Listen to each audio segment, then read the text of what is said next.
आपल्या सर्वांना ज्ञात आहे की ही जागा वाटप चर्चा चालू झाल्यापासून सातत्याने काँग्रेस पक्ष आणि काँग्रेस पक्षातील आम्ही सांगली जिल्ह्याचे तमाम कार्यकर्ते, सांगली जिल्ह्याचा काँग्रेस पक्ष, सांगली जिल्ह्याच्या काँग्रेस पक्षाचा इतिहास पाहता आणि सांगली जिल्हा हा काँग्रेस पक्षाचा स्वातंत्र्यापासून बालेकिल्ला राहिलेला आहे हे सर्वांना ज्ञात आहे। अशा परिस्थितीत ही जागा काँग्रेस पक्षाला मिळावी यासाठी आम्ही सर्व आमदार असो, आम्ही या ठिकाणी जिल्ह्यातील काँग्रेस पक्षाचे पदाधिकारी असो, जिल्ह्यातील तमाम कार्यकर्ते असो, आम्ही सगळेजण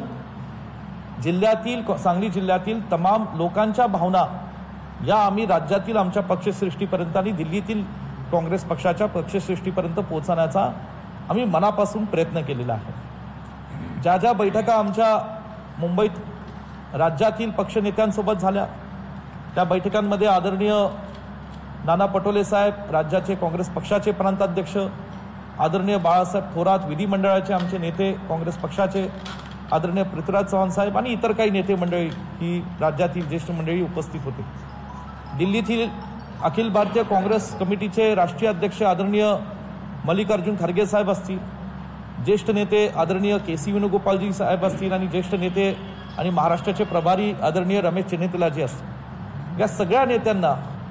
जिल्ह्यातील काँग्रेस पक्षाचे आम्ही सर्व कार्यकर्ते नेतेगण सातत्याने गेल्या काही महिन्यांपासून भेटत गेलो आणि सांगली जिल्ह्याची लोकसभेची जागा ही काँग्रेस पक्षाची असावी, काँग्रेस पक्षाला ती लढायला मिळावी आणि काँग्रेस पक्षाने ती लढायला सक्षम आहे, समर्थ आहे, ही भावना आम्ही सातत्याने मांडली। त्याचं साधं कारण म्हणजे या लोकसभा मतदारसंघामध्ये 2 काँग्रेस पक्षाचे एक आमदार आहेत, महाविकास आघाडीचे, एक स्वर्गीय आर आबा पाटील साहेबांच्या पत्नी आदरणीय सुमन वहिनी या राष्ट्रवादी काँग्रेस पक्ष शरदचंद्रजी पवार साहेब गटाचे आमदार आहेत आणि स्थानिक स्वराज्य संस्थांमध्ये अनेक ठिकाणी काँग्रेस पक्षाचे या ठिकाणी पदाधिकारी काम करतायत। अनेक ग्रामपंचायतींमध्ये आज काँग्रेस पक्षाच्या विचारधारेला मानणारे आज मोठ्या प्रमाणात ग्रामपंचायत सदस्य, सरपंच काम करत आहेत आणि ही काँग्रेस पक्षाची एक मजबूत बाजू या ठिकाणी असल्यामुळे आम्ही सातत्याने पक्षश्रेष्ठींना काँग्रेस पक्षाची मागणी केली। गेल्या काही दिवसात जी राजकीय परिस्थिती महाविकास आघाडी अंतर्गत आणि लोकसभेच्या जागा वाटपाच्या बाबतीमध्ये निर्माण झाली त्या परिस्थितीच्या पार्श्वभूमीवर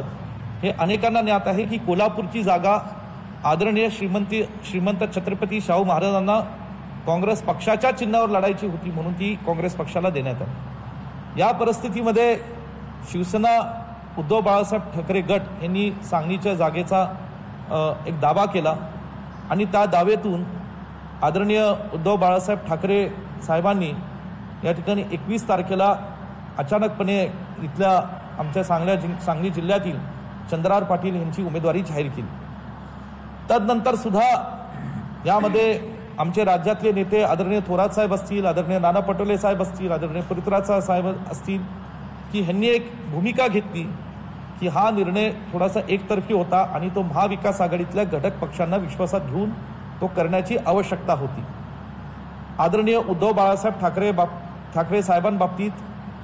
आम्हाला व्यक्तिशः आणि काँग्रेस पक्षाला आम्हाला आदर आहे। ज्या परिस्थितीतनं आज ते महाराष्ट्रात संघर्षाच्या परिस्थितीतनं राजकारण करतात ह्या बाबतीतही आम्हाला आदर आहे, पण सांगलीचा जो काही राजकीय इतिहास आहे, सांगलीच्या जनतेची आणि काँग्रेस पक्षाच्या कार्यकर्त्यांची जी भावना आहे ती समजून घेऊन जर महाविकास आघाडीने एकत्रित निर्णय घेतला असता तर निश्चितपणे जे काही गेल्या 15 दिवस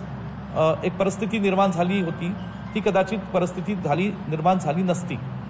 हे बोलता आम्ही गेले 15-20 दिवस सुद्धा सातत्याने काँग्रेस पक्ष श्रेष्ठींकडे आणि महाविकास आघाडीच्या नेत्यांकडे आम्ही विनंती केली, मागणी केली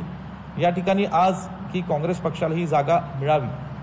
काल महाविकास आघाडीच्या पत्रकार परिषदेमध्ये ज्या महाराष्ट्रातल्या 48 जागा आहेत त्याचं जागा वाटप जाहीर करण्यात आलं आणि बहुतांशी ठिकाणी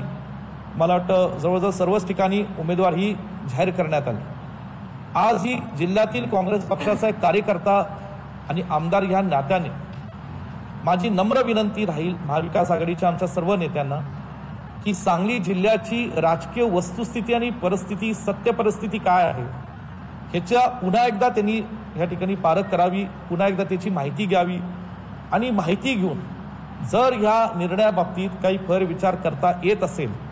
तर फेरविचार त्यांनी करावा, ही माझी नम्रपणे महाविकास आघाडीतल्या सर्व नेत्यांना ही नम्रपणे विनंती माझी राहणार आहे. ह्याच्या व्यतिरिक्त ही माझी व्यक्तिगत नाही, ही तर सांगली जिल्ह्यातील आमच्या सर्व काँग्रेस पक्षाच्या कार्यकर्त्यांची ही ती भावना असणार आहे. ह्याच्या व्यतिरिक्त आज एकंदरीत राज्यात देशात जी काय परिस्थिती आहे ह्याच्यात कुणालाही दुमत असता कामा नये, कुणालाही शंका असता कामा नये की आज महाविकास आघाडी म्हणून जे काही सत्ताधारी पक्षाच्या विरोधात जी काही लढाई चालू आहे त्या लढाईत आम्ही महाविकास आघाडीच्या सोबत आहोत. देश विदेशातील प्रत्येक घडामोडींचे लाईव्ह अपडेट मिळवण्यासाठी आता साम टीव्हीच्या सर्व सोशल मीडिया प्लॅटफॉर्मला लाईक, फॉलो आणि सबस्क्राईब करा. तसंच सर्व नोटिफिकेशनसाठी बेल आयकॉन प्रेस करायला विसरू नका.